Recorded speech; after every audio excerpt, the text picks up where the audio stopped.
think a lot of people feel that hate is out of control, that it's increasing, and what's important for us to do at ADL is to actually put some data behind that, to provide evidence. And so what I spoke about was showing actual incidents of anti-Semitic incidents, white supremacist propaganda, extremist-related murders, and literally giving the numbers so that people can see what's happening in their backyard. What are the numbers telling you? So there's different data sets that we track. All of them are trending not in the best direction.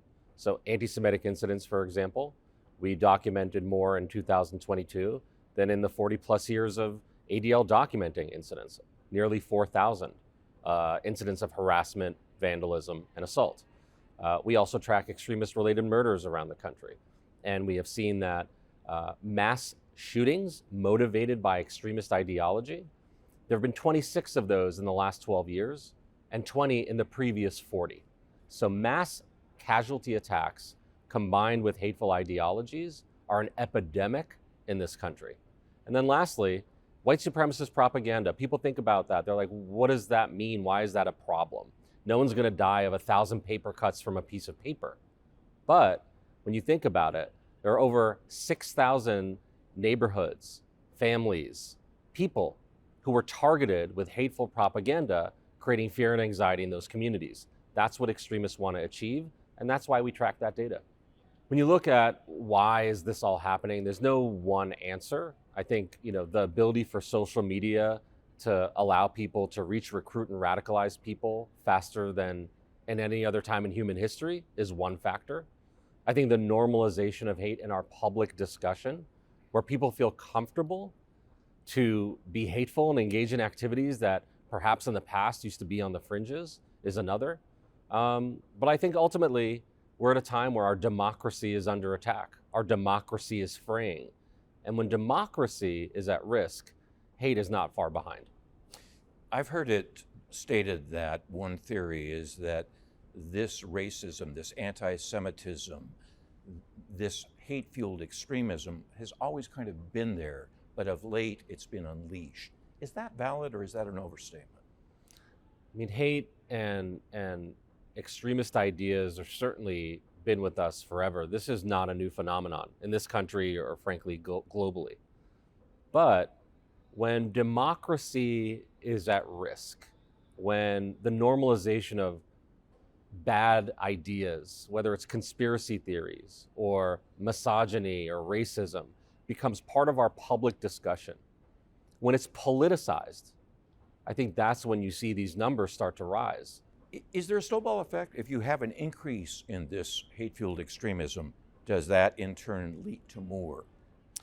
I think in some ways it does lead to more, and partially by design. What we have to understand is that the bad actors, the extremists, are preparing their social media at the same time that they are preparing their weapons.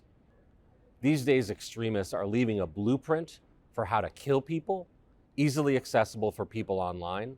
And that's one of the reasons I think we're seeing this over and over again. ADL doesn't just track anti-Semitism. You track other forms of hate. Correct. We understand that in order to fight anti-Semitism, you have to fight all forms of hate.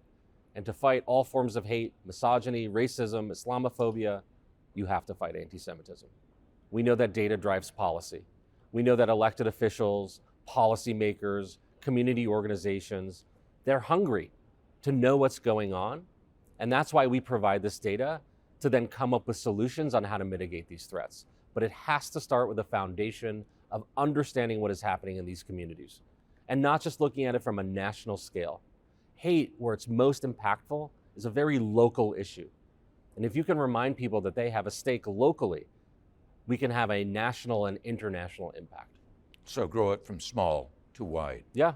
And listen, I think at the end of the day, we're going to remember and look back at this time in this country's history, not just for the hate and violence, but for what good people did to respond to that.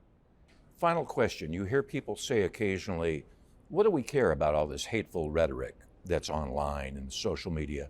It's only words. Yeah. I think the idea that, words don't hurt you, is a very old way of looking at the realities. A lot of our worldviews, a lot of our opinions are created in online spaces. A lot of what motivates us to action in the real world is built off of what our perceptions are in the online spaces that we are spending more and more time. And we know that that's true for positivity, and we know that's true for extremists. And so we don't have a luxury to put our head in the sand and say, oh, these words aren't going to impact. We know at the end of the day, every genocide started with words. Every mass attack has started with ideas that were shared. And so we believe we can beat that down by sharing positive ideas and giving alternatives to the hate that is so easily accessible. Your data sets are shocking, but you talk about them in a somewhat calm, subdued voice. Listen, you can't do this work without having hope. You know, if it was all doom and gloom and shock, we would all hide under a rock. But this is the beauty of summits like Eradicate Hate. You're able to come together with people who are committed to the fight against bigotry, committed to the fight against extremism and violence, and start coming up with solutions. How could you not be happy and hopeful when you know that there's a community of people that share your values and want to stop this hate?